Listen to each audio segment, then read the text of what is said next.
What's up, tribe? How you guys doing? Go ahead and hit that subscribe button, and I hope you like this video. This is going to be Love After Lockup, Season 3, Episode, 59, 60, 74, 500, yeah, 59.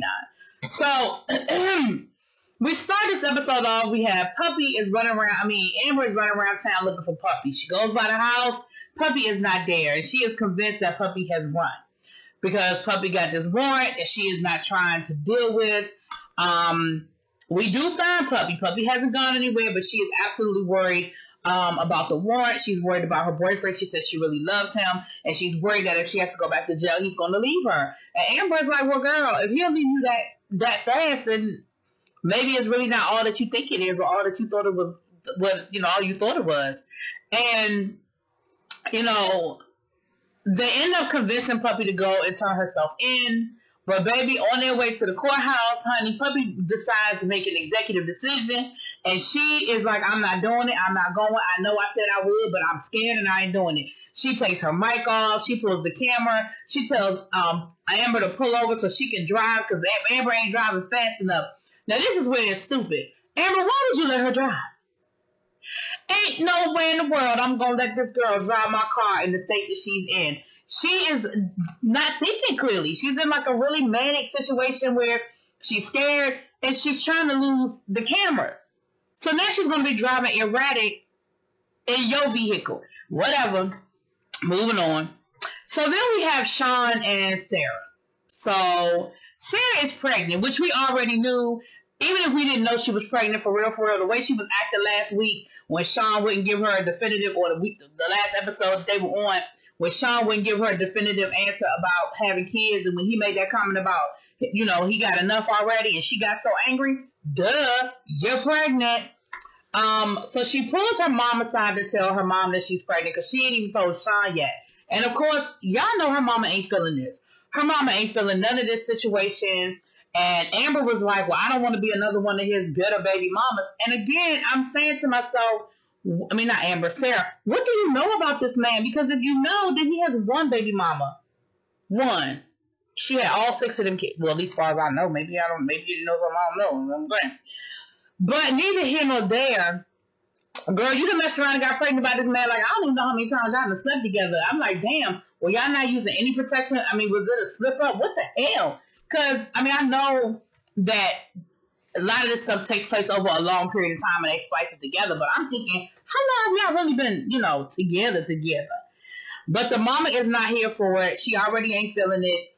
So then Amber, damn, I keep saying Amber. Sarah goes to tell Sean, because, of course, it has to be this whole dramatic thing. And, of course, Sean is just sitting, he done bought her a ring to propose to her. He don't know about the baby. She don't know about the ring. And I guess the two worlds are going to collide, child. Anyway. Oh, Lord. And we're getting closer to, I thought last week was the finale, but next week is the season finale. So all this stuff is going to get wrapped up by next week, I guess. So then we have Christiana and John. We meet his family. Listen, John come from a whole line of ain't shit people. His daddy ran a meth lab, got arrested, and all of them went into CPS. So he was meeting up with his sister, who he hasn't seen since she was 8. We met up with the sister. We met up with her children. We met up with his stepmom, her mother. And she said that, well, Dad got me hooked on meth when I was 12. So I guess she got out of CPS. I guess I don't know. But she said that the daddy was the one that gave her first and showed her how to use the meth. I said, what?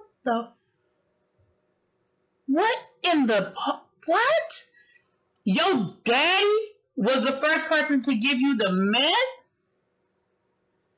She said that she's lost her children twice because of it, but she's sober now because she made a decision that it just wasn't worth it. Like, not having a relationship with her children and not being in her children's life was not worth what she was going through. And I was thinking,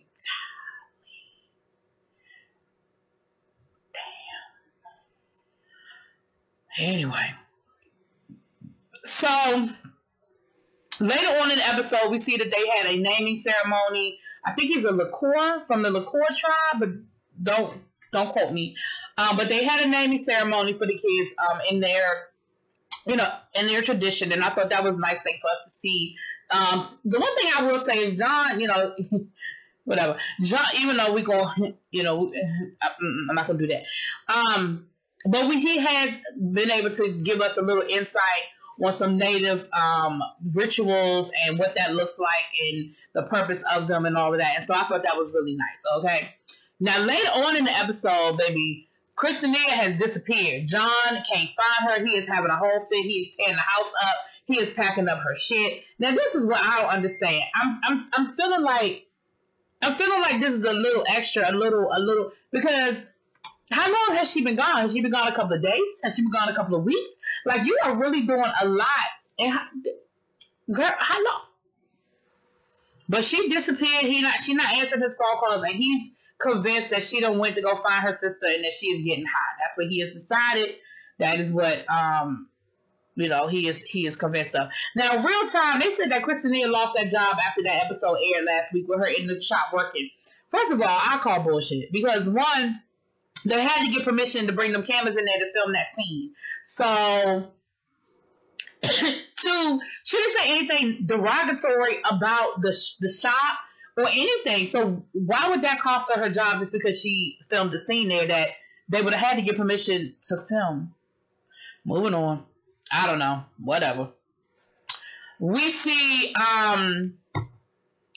Lindsay and Shane. Child, she won't tell us what happened with Shane. She won't tell us why he got arrested. She just said that it was some crazy shit that went down, and she wished she had never met him. She wished she had never married him, and she looking for John. Okay, and John is saying, I can't quit her. I don't know why I can't quit her. And we see them meet up down to the beach, child. You know how they do. So we have Brittany and Ryan? No, that don't sound right. Ray. Okay. Brittany and Ray, honey, they are on their way to Miami. She is getting herself together and packed up. She said that she's packing her a nice dress just in case there's a special occasion. She asking him if he's packing up a nice suit. He was like, nah.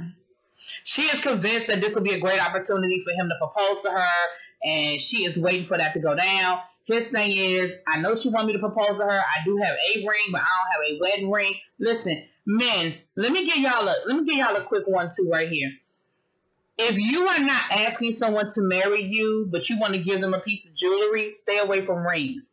It gets too messy. It gets too blurry, and to a certain point, it becomes more of a hindrance than anything else. Because if I'm hoping, wishing, praying for a engagement ring, and you give me a quote unquote promise ring, yeah, we're not playing those games. Give her a necklace, give her a nice pair of earrings, hell, give her a bracelet, but don't give her a ring. Okay? They get to the hotel, and it's a whole crew of them. It's a whole crew of them. Her sister, her friends, and that's cool. Listen, I have been to Miami many times, and it is always about a party. It's a good time. Child, back in my younger days when I could hang out and party with the best of them, baby, that's what we did. Okay, moving on. So they all go out with the friends. They go hanging out, having a good time, and Ray is, she gets all dressed up, get her hair and makeup done, and she's like, listen, y'all need to be filming it. If he decides to ask me to marry him, I want it all on tape. And they were like, are you ready? And she was like, what you mean am I ready? Like, I was ready for him to move in. I was ready for, like, what you mean am I ready? Of course I'm ready. And I'm thinking the same thing to a certain extent. I'm really thinking the same thing. Like, she was ready for all the rest of this. She ready to marry that man? And of course they left us with the cliffhanger that he was like, I got something to tell you. I need to talk to you about something. I got something I want to give you. And of course she's looking all excited, and all her friends are looking around like, oh, here you go. And no, it didn't. Of course they left it as a cliffhanger, but let's be clear, it ain't going nowhere. Because he's not asking you to marry him. Ma'am. Hate to be the one to tell you. Not happening. But that is pretty much what went down in this episode. It wasn't a whole lot. Again, I think they setting everything up for next week.